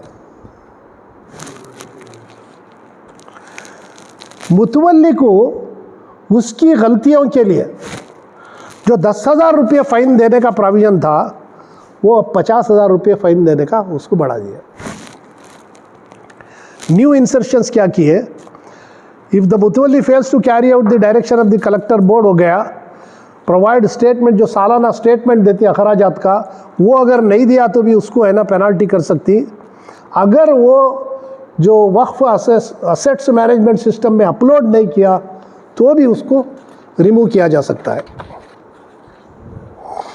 सेक्शन 54 में रिमूवल ऑफ मुतवल्ली है। If he fails to maintain the accounts, 1 साल तक का अगर मेंटेन नहीं किया तो उसको निकालना है बोल के डाली। ये अल्हम्दुलिल्लाह ठीक है, अगर वो 1 साल तक नहीं किया तो उसे निकालना बेहतर ही है। ये एक और प्रोविज़न इसमें डाली रिमूवल ऑफ मुतवल्ली में, ही becomes ineligible is a member of, if he is a member of association declared unlawful under UAPA act. UAPA act में डीजे हल्दी के लोग हैं, हुबली के लोग हैं। यूएपीए में जो अफराद हैं ये ना मुतवल्ली बन सकती, ना वक़ाफ़ी इदारे में किसी किस्म का ओहदे के रह सकते। ये भी एक ड्रैकानियन टाइप ऑफ लॉ है, इसे भी हमें लड़ना ज़रूरी है। Another important order of removal of mutawalli is binding has been remove. ये जो स्कीम ऑफ मैनेजमेंट है, हमारा बैला, हर एक इंस्टीट्यूशन का एक बैला रहता ना, वो बैला का जो वक्फ बोर्ड ऑर्डर करके बैला बना के देती, उसकी अगर खिलाफ वर्जी करता है तो उसे निकालना बोल के था, उसे निकालने की ज़रूरत नहीं बोल के इस अमेंडमेंट में लाए। सेक्शन 72 में waqf board can collect from mutawalli out of his annual income up to 7% बोल के था। Now they have reduced it to up to 5%, कम कर दिया। हमारा जो बोर्ड में वही वी आर कलेक्टिंग दिस 7%। लोग हिचमिचाते थे हमें कि हमें कमा को मस्जिद का पैसा इनको 7% की देना बोल। इसका मकसद हमारे बुज़ुर्गों ने ये किया था, हमारे औक़ाफ़ वक्फ बोर्ड का मैनेजमेंट जो भी होगा ये सिर्फ हमारी इनकम से ये चलेगा, हुकूमत की इनकम हम नहीं लेना। There shall be no budget for the board from government. अगर हम गवर्नमेंट की तरफ से बजट लेकर चलाएंगे तो हमारे में हुकूमत मुदाखलत करेगी। हमारे मुतवल्लियान में जो काबिल हैं 2 लाख रुपये से ज़्यादा उनकी इनकम है, 97% उनको इस्तेमाल करने दीजिए। जो 7% जो है उसमें हम है ना उसको लेकर हमारे बोर्ड के अमला जो है वो सारे अखराजात को निपटाने के लिए वो 7% लिया जाता था। ये 7% का रियासत कर्नाटक में द एग्जैक्टली एक्सपेंडिचर, ये total revenue to the board average is 7 crore rupees. हमारे मुतवल्लियों की तरफ से आता है 7 crore. The minimum expenditure required by the board is 12 crore. ये 12 करोड़ रुपए हमें अखराजात चाहिए। 2013 में हमने सबसे पहली बार हिंदुस्तान में सबसे पहली बार कार्डर and recruitment rules of the board बनाए हम लोग। कहीं भी नहीं है आज तक। सब डेपुटेशन पे गैर कौम के लोग बोर्ड में काम कर रहे, दूसरे रियासतों में, एमपी में सब। यहाँ पे हम रूल्स बनाए, सिर्फ मुसलमानों को रिक्रूट करना बोल के प्रोविजन लाए। We succeeded in the law department to get the bill approved. Only recruitment by Muslims. लाने के बाद 200 पर्सन्स और young blood was recruited.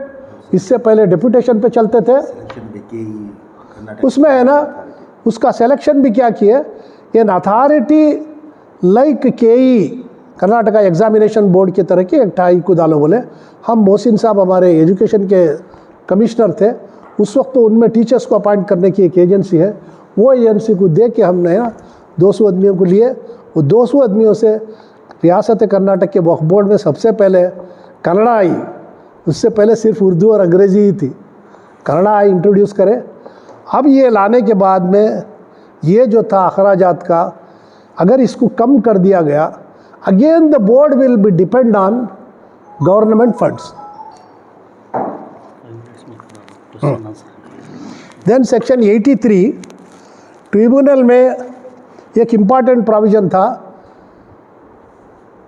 Tribunal के अंदर डिस्ट्रिक्ट जज चेयरमैन रहता है, डिस्ट्रिक्ट जज।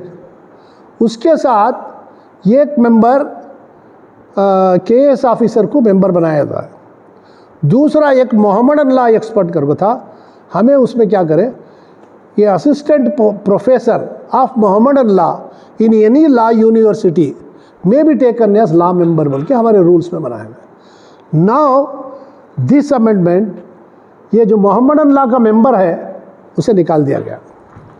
एक जॉइंट सेक्रेटरी लेवल का ऑफिसर सिर्फ वो एक मेंबर बना रहेगा, डिस्ट्रिक्ट जज रहेगा। ये ट्रिब्यूनल के मेंबर की टेन्यूर 5 ईयर्स का होगा।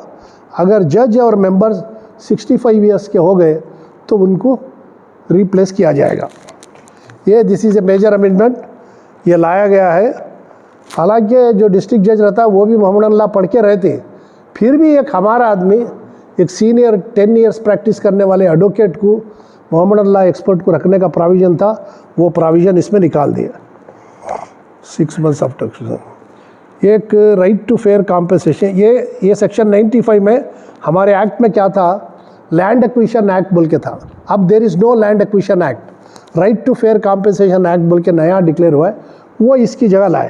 लेकिन यहाँ एक बहुत बड़ी चीज़ हमें नुकसान पहुँचाई है। ये सेक्शन में क्या बोले तो, if a land acquisition officer acquires the waqf land without giving notice to the board, without bringing to the notice of the board, उन्हें acquire नहीं कर सकते। और एक क़ानून के मुआफिक, प्लेसेस ऑफ वर्शिप एक्ट के मुआफिक, मसाजिद को, मंदिर को, चर्च को, किसी को भी acquire नहीं कर सकते। इसमें क्या किया है, even if they are not, वो वाइड होता था हमारी एग्जिस्टिंग प्रोविजन में। If the acquisition of the waqf without intimation to the board is void बोल के प्रोविजन था, वो void का लफ्ज़ निकाल के it will mean abeyance बोल के लगा ले, यहाँ वीक करें।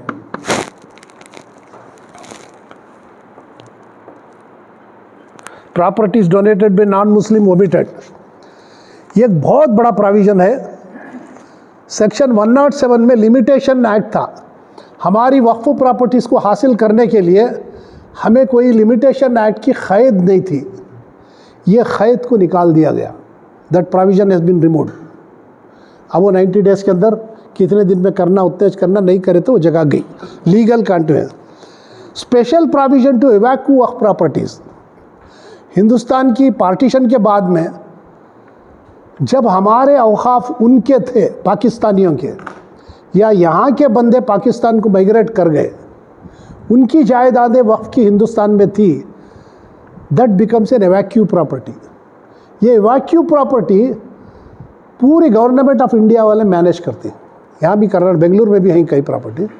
लेकिन हमारे एग्जिस्टिंग कानून में क्या था, if it is a waqf properties, evacuee property, उसका नेचर तब्दील नहीं किया जा सकता, वक्फ एक्ट के मुआफिक ही उसका मैनेजमेंट होना बोल के प्रोविज़न था। That provision is also omitted. ये भी बहुत बड़ा नुकसानदा है। सबसे बड़ा नुकसान पूरा ये सारे प्रोविज़न से सबसे बड़ा नुकसान सेक्शन 108 पे एक प्रोविज़न था, the Waqf act not be standing anything contained in related to the provision of Waqf, anything contained in any law in the country, the waqf law has overriding effect बोल के प्रोविज़न रखे थे। वो प्रोविज़न को निकाल दिया गया। अब इसकी कोई हैसियत ही नहीं रही। तो any law can override. Usually क्या होता है, सिमिलर सिचुएशन के अंदर अगर स्टेट एक लॉ बनाता है, सेंट्रल एक लॉ बनाता है, तो सेंट्रल लॉ विल प्रिवेल। यहाँ क्या था, सेंट्रल और स्टेट के लॉस में द वक्फ एक्ट फिर प्रिवेल था। ये प्रोविज़न हमसे छीन गया है। दूसरा, सेंट्रल गवर्नमेंट में एक थी प्रोविजंस टू ये सर्वे कमिश्नर्स हुआ, सबसेक्शन 2 एप्लीकेशन ऑफ रजिस्ट्रेशन, वो उनको देना, उन्हें प्रिस्क्राइब कर लेते हैं। और कुछ आपके लिए वजाहत चाहिए तो अभी योर अटेंशन, अभी सुने थे मुजीबुल्लाह गफारी साहब को, पहले 6000 वक्फ प्रॉपर्टीज़ का खाता होके था, अब है ना 25,000 प्रॉपर्टीज़ का खाता, टाइटल क्लियर है वक्फ के रेवेन्यू डिपार्टमेंट में और अदर BBMP, इसमें 25,000 का खाता क्लियर है। थोड़े ऐसे जायदाद है कब्रस्तान वगैरह, रेवेन्यू में भी ग्रांट नहीं कर सकते। Section 71 of land revenue acts में reserve for a specific purpose बोल के डिप्टी कमिश्नर रिजर्व करता है। वो रिजर्व करे सो प्रॉपर्टीज़ को अदर राइट्स कॉलम में आपका वक्फ बोल के मुस्लिम और ख़बरस्तान बोल के आता है, सिवाय टाइटल में कॉलम नंबर 9 में नहीं आता। इस किस्म के 5000 से ज़्यादा प्रॉपर्टीज़ अदर राइट्स कॉलम में हमारा नाम है, टाइटल में स्टेट गवर्नमेंट बोल के है सो है। इसे क्या है, there is no provision to grant, इसके लिए देना बोल के नहीं है। लेकिन लैंड रेवेन्यू एक्ट में 50% ऑफ द मार्केट वैल्यू अगर कौन देती बोले तो उन्हें बनने का है, वो 50% नहीं बनने होता सो ग्रांट नहीं हुए, वो इससे उस किस्म के ही वो प्रॉपर्टी कॉलम नंबर 9 में नहीं आया तो भी अदर राइट्स कॉलम में हमारा नाम है, उससे कोई खबाहत नहीं है इसे प्रॉपर्टी। और मसाजिद के क्या है, थोड़े मसाजिद में दे themselves have not come forward to registered in the वक्फ। उसमें क्या है, एक ट्रस्ट बोल के चलाते, उनमें एक चीज़ बैठी है, अभी हमें लाए तो बोर्ड हमारी ट्रस्ट के अंदर उन्होंने मेम्बरान को बना डालती हैं। ये गलत सोच है। अगर ये ट्रस्ट आ गई, ट्रस्ट और वक्फ के अंदर ये कार्डिनल डिफरेंस है। एक डिफरेंस क्या बोले तो, the property registered under trust act vest with the trustees, the property registered under Waqf act vest with Allah. This is the difference. ये जो प्रॉपर्टी वक्फ पे आती है वो क़ियामत तक किसी को सेल नहीं की जा सकती।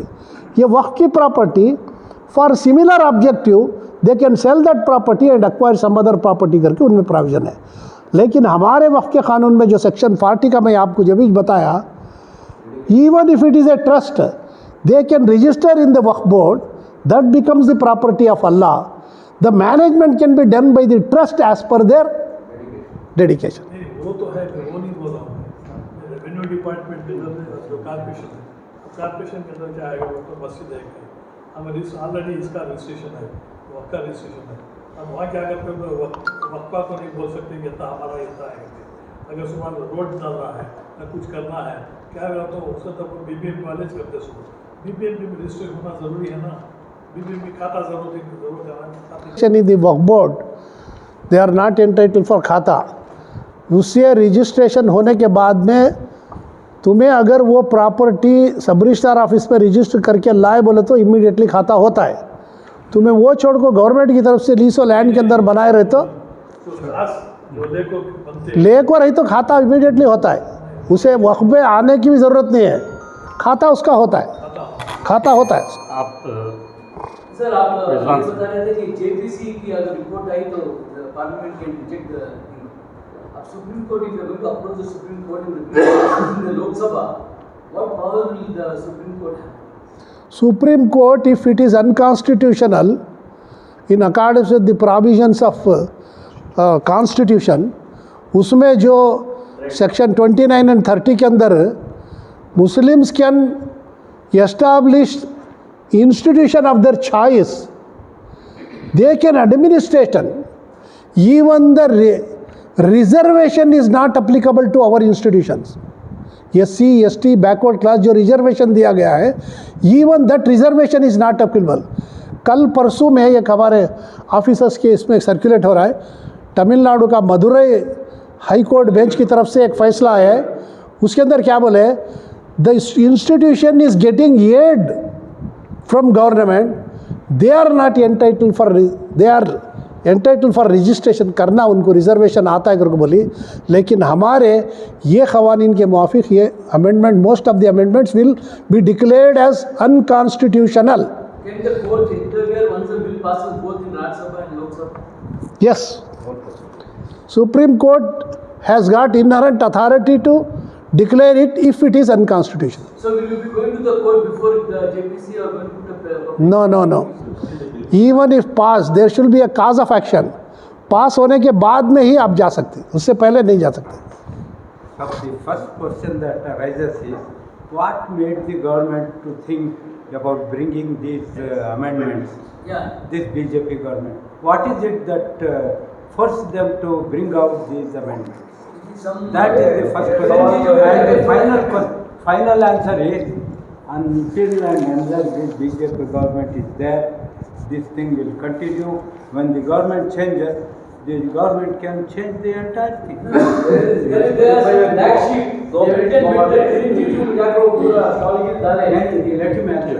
Intention is malafide. Intention is अभी malafide. हमारे हाउस साहब जो In order to पूरा करने दीजिए। ये जो सवाल उठाए हैं वो बिल्कुल आज ये पहली बार तबा सबसे पहले सूचना है सो ये क्या बोल तो इनको ये अमेंडमेंट लाने के वास्ते क्या बेसिस हुई और क्या मौका हुआ, तो ये सवाल को अगर बोलना है तो इससे पहले मैं ये वादा करना चाहता हूँ, हमारा मोहम्मदन लॉ जो है ये पर्सनल लॉ, वक्फ एक्ट जो है इसकी बेसिस के ऊपर ये भी पर्सनल, इसमें अगर कोई कमी है तो ये कौन डिसाइड करना, कौन बोलना, यहाँ के एडमिनिस्ट्रेटर्स, यहाँ के कानूनदार, जैसा कि आप कानून को अच्छा जानकर ही थोड़ा कवानीन इसमें जो है हमारे एडमिनिस्ट्रेशन के वास्ते खिलाफ है, इदारे के वास्ते खिलाफ है, यानी तो ये पर्टिकुलर जो कॉज ऑफ एक्शन जो भी होना है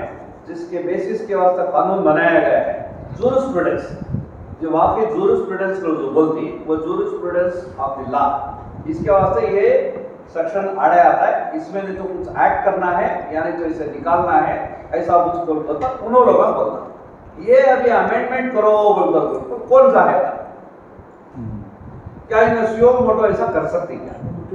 ये दूसरी चीज अगर ये करना है प्योरली ये दानिश्वर या वक्फ एक्ट को एडमिनिस्टर करने वाले सम सोर्स, वो सोर्स वाले जो है अमेंडमेंट को प्रपोज करना, उसके बाद कमीशन बैठना, डिफरेंट दानिश्वर उनसोपेट को प्रपोज करको देना है, तो ये कौन भी प्रपोज करको उनको देनी है, ये बिल्कुल शरारत और शरारत है, क्या भी बगैर बेसिस के।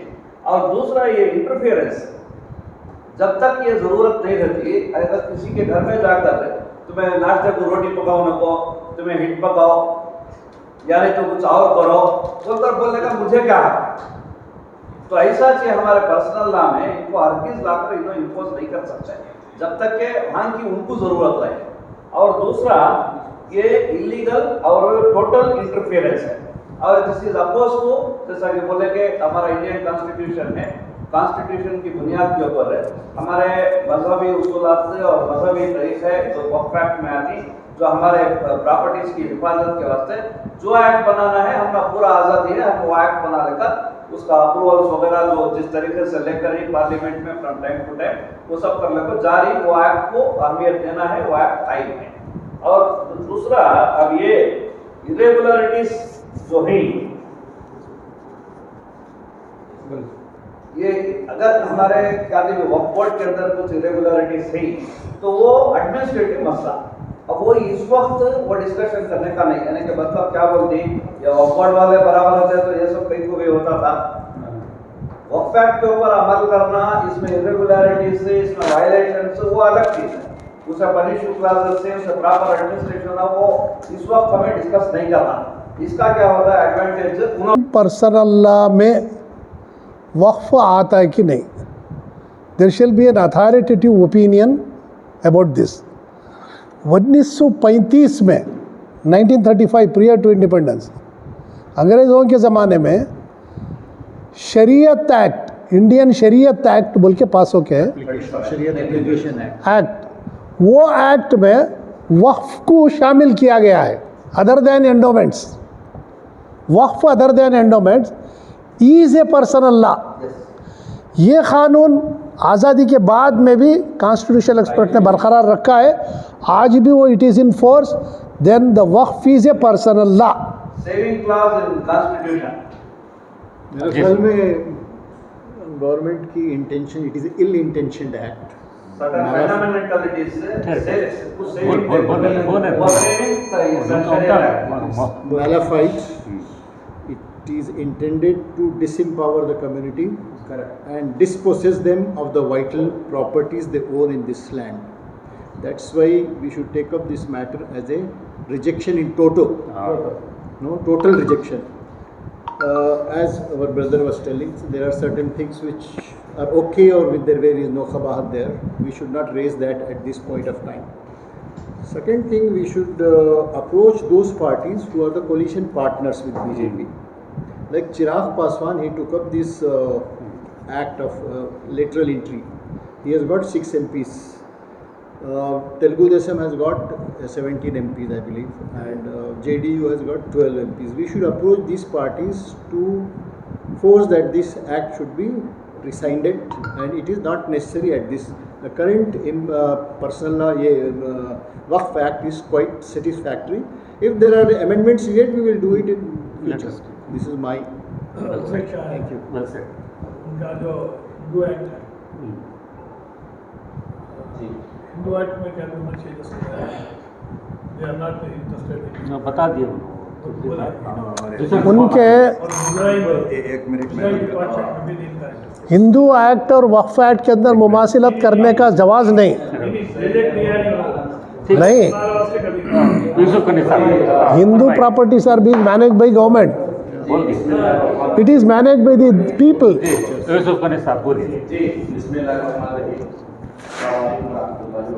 वालेकुम अस्सलाम। आज के इजलास का एक डिसीजन ये हो सकता है कि से हम बिल आया हुआ है और ये नाकाबिल आज का डिसीजन एक अहम ऐसा है विजय कर्नाटक की जानिब से ये बिल हमारे लिए नाकाबिल है और हम इसे रिजेक्ट करते हैं, किसी तरह से इसे एक्सेप्ट नहीं करते।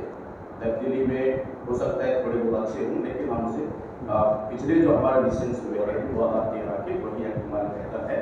आप जो आप बिल ला रहे हैं इसे हम से रिजेक्ट करते हैं, ये हमारा डिसीजन हो बेहतर है। फर्स्ट ये इसलिए कि हम सब जानते हैं कि आर्टिकल नंबर 14, 15, 16, 26, 27, 29 और 30 के खिलाफ अगर डिटेल में जाएंगे तो सारी बातें हम लोगों को पढ़ने के लिए बैठेंगे। इस बिल के खिलाफ मेरा अपना ऐसा अंदाजा ये है कि पुरअमन हम लोग कुछ काम करना चाहते हैं। एक तो डिसीजन उन्होंने ले ताकि मिलत को मालूम हो जाए कि उनका क्यों ऐसे रिजेक्ट कर रहे हैं। दूसरी बात जैसे मैंने कहा कि पुरअमन तरीके पर बड़े पैमाने पे बाज़ लोग हमको काम करने की ज़रूरत है। इसके लिए मेरा अपना ऐसा ख्याल ये है कि में आने वाला था 2024 का, कि इसके लिए बेसिस क्या है कि हमारे पास ऐसे मुसलमान भी हैं जिनके नाम मुसलमान हैं, उनके पास बीजेपी के पास एक मुस्लिम माइनॉरिटी मोर्चा है, तकरीबन 32 लोगों ने उन्हें तैयार करके हुकूमत को एक ऑलरेडी एक रिप्रेजेंटेशन दिया हुआ है। और उन लोगों ने फिर पूरी मुस्लिम कम्युनिटी को अपील की थी कि भाई ये जो आ रहा है एक्ट 2024 का, ये खिलाफ नहीं है। और उन्होंने कहीं भी अपना ना ईमेल दिया, ना अपना फ़ोन नंबर दिया, नाम उनके मुसलमान थे, उन्होंने गवर्नमेंट की हिमायत की है। जिस तरह के कुलाड़ी लकड़ी ही को काटती है, उसके लिए दस्ता इस्तेमाल करते हैं मुसलमान ही को, ये चाल रही है। अभी मकबूल अहमद सिराज से बता रहे थे कि मुसलमानों को पावरलेस करने के लिए, डिस्पोजेस करने के लिए, चूँकि हम सब जानते हैं कि डिफेंस के बाद, रेलवेज़ के बाद जो सबसे बड़ी प्रॉपर्टी है वो वक्फ की है। अब वही उनके पास से छीन ली जाए तो वैसे ही मुसलमान आम तौर पे परेशान हैं और मज़ीद परेशान करने की ये चाल है। बीजेपी को किसी न किसी तरह से एक ताज़ा एजेंडा होना है मुसलमानों को उलझा कर रखने के लिए, परेशान करने के लिए। अब रही बात, हमारे कुन्नी साहब बता रहे थे कि कर्नाटक में औकाफ के हवाले से कुछ हमारे पास लिटरेचर नहीं है। जहाँ तक मेरी मालूमात है, मैं 2 मरतबा वक्फ मिनिस्टर का प्राइवेट सेक्रेटरी था, मुझे मालूम है कि पहली बार पूरे हिंदुस्तान में कर्नाटक वक्फ बोर्ड ही था जो सेंट्रल के जो एक्ट था उसका तर्जुमा उर्दू में यहाँ पर करवाया गया और उसको पब्लिश किया गया। और गवर्नमेंट प्रेस के इश्तराक से जो रूल्स हैं बनाए गए, उसे किताबी शक्ल में रखे गए और पूरे हिंदुस्तान के वक्फ बोर्ड ने उसको लिया। और ऑल पुट टुगेदर जैसे भी हालात हैं, कर्नाटक वक्फ बोर्ड, उसके कई मसाइल रहे हों, वेल मैनेज उसको बताया गया है नेशनल लेवल पे। अब रिसेंटली कर्नाटक उर्दू एकेडमी की जानिब से कर्नाटक के जो वक्फ रूल्स हैं उसका तर्जुमा मुजीबुल्लाह ज़फ़ारी साहब ने किया है, पब्लिश भी हुआ है, रिलीज़ भी हुआ है। अब कर्नाटक उर्दू एकेडमी ही की जानिब से एक और प्रोजेक्ट पे वो काम कर रहे थे कि लीज रूल्स कर्नाटक वक्फ के क्या रहे हैं, उसका भी तर्जुमा हुआ है, हो गया प्रिंट भी हो गया और खरी वो भी पब्लिश होकर आ रहा है। ये मालूमात इसलिए से बता रहा हूँ कि हमारे पास वक्फ के हवाले से जब तहसीन अहमद वहाँ पे CEO थे, उस वक्त उन्होंने भी एक छोटा सा ब्रोचर निकाला था इंग्लिश में भी कि हम अपने तौर से चीज़ें कर रहे हैं, मगर जिस तरह आपने बताया कि वक्फ को ये अपना समझने का जो एटीट्यूड है वो हमारे पास उसके बहुत बड़ा बहरान है, ये अपने मसाइल हैं। अब रही बात ये जो अखबारात में आ रहा है कि जमीयतुल उलमा Hind, all India Muslim personal law board वगैरह इसको उन्होंने लिया हुआ है, ये अलग बात है कि वह औकाफ मुस्लिम पर्सनल बोर्ड में है या नहीं है, मगर वो एक नोडल एजेंसी है जो अपने हुकूक़ के लिए, मुसलमानों की नुमाइंदगी के लिए काम कर रहा है। अब हम यहाँ जो मिल बैठे हैं विजन कर्नाटका और CAB के तरफ से, हमारा काम जो होगा इस मद में, यानी इस कॉन्टेक्स्ट में जो लोग काम करेंगे उनके साथ मिलकर हमको काम करना है। काम वो करना है कि लीगल फाइट के लिए हम भी एक उसका हिस्सा बन सकते हैं। बहुत बहुत शुक्रिया। ये अपलोड है उर्दू अकादमी के सॉफ्टवेयर में, वेबसाइट में अपलोड है। जो भी साहब जिसे चाहिए इसे डाउनलोड कर ले सकते हैं। जी आलम पाशा साहब कुछ कहना चाहते हैं? जी आप भी कुछ कहना चाहते हैं? सुनना चाहता हूँ। नहीं। देखिए अभी आप वो बताए, इसके लिए ज़्यादा से ज़्यादा हर शहर में, हर डिस्ट्रिक्ट में काम होता है, प्रोग्राम सब भी कर तो बताएंगे पब्लिक को, तब उन्होंने देखती ये सब चीज़ें वाज़ेह होने के बाद क्या बोल रही हैं दानिश्वरा अगर बोले तो तब हमें रिजेक्ट करना बेहतर है बोलकर कंक्लूजन करने के लिए बेहतर रहता है। तो आज के इजलास के लिए आज का इजलास के लिए अब ये कंक्लूजन है हमारा अभी फ़िलहाल कि ये बिल की मुखालिफत टोटल करना है और इसे दूसरे इदारों के साथ शामिल होकर और आला पैमाने पर, बड़े पैमाने पर प्रोग्राम्स मुनक़िद करना है। ऐसे लेक्चरर्स, सेमिनार्स, कॉन्फ्रेंसेस और जो हैं वो, और कितने होते हैं किताब से भी बनाना है और सब लोगों को फैलाना है, सोशल मीडिया के ज़रिए से भी बताना है। ठीक है, तो ये सिलसिला जारी रखेंगे जब तक ये बिल रिजेक्ट ना हो जाता है, या नहीं जो भी इसका अंजाम होता है तब तक हमें ये जदोजहद जारी रखकर काम आगे बढ़ाते रहेंगे। आप तमाम का बहुत बहुत शुक्रिया। आप नेक्स्ट स्टेप क्या बोला था? पहले सोशल मीडिया के ज़रिए से ये करना कि ऐसे प्रोग्राम्स कंडक्ट हो रहे हैं ऑल ओवर इंडिया में, और या ख़ासकर कर्नाटक में हर डिस्ट्रिक्ट में ऑलरेडी बहुत जगह ट्रैवल कर प्रोग्राम्स करते जा रहे हैं, और बैनर के साथ लगा को कर देंगे। बहुत ज़्यादा लोगों के, इदारों के साथ शामिल होकर एक कंबाइंड मुश्तरी का प्रोग्राम करते रहने से और ज़्यादा लोगों तक इसकी पहुँचेगी। वो करेंगे, किताबचे बनाएंगे और स्पीचेस ऐसे ऑर्गेनाइज करेंगे, सोशल मीडिया के ज़रिए सर्कुलेट करेंगे।